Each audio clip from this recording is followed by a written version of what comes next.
Along this ridge behind me is where the first battle of the U.S. Army versus the Yakima Nation took place in September of 1855. After the murder of Indian Agent Bolin, Corporal Haller brought over those mountains up this direction from Fort The Dalles, was warned that he had too few troops, but continued on his way. And before reaching Toppenish Creek, just about where we are at now, they met the Yakimas, saw that they were totally outmanned, and had to take a defensive position up on one of these ridges. The Yakimas surrounded them, and all throughout the day, the battle ensued with the soldiers behind their barricades.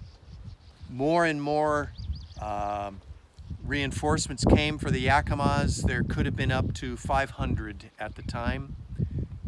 Colonel Haller realized there was no escape except by the cover of darkness. They waited until evening, took their wounded, had to leave their dead, and escaped back over the mountains. The following day, a running battle with warriors as they made their way back to the Dalles. So this first battle, this first encounter was a decisive victory for the Yakimas, emboldening them to think that maybe they could fight against the U.S. Army and the white settlement that wanted to take their land. Unfortunately, that would not be the ultimate case, but it then led to subsequent battles, which we'll be talking about in other sections.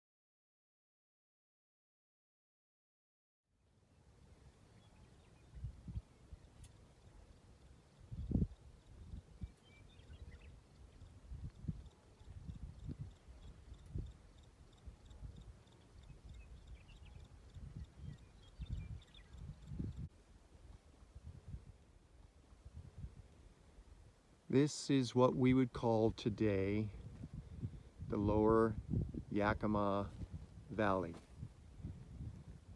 Immediately north of me here is Toppenish Creek, towns of White Swan, Hera, and as we continue panning east, Toppenish, Wapato.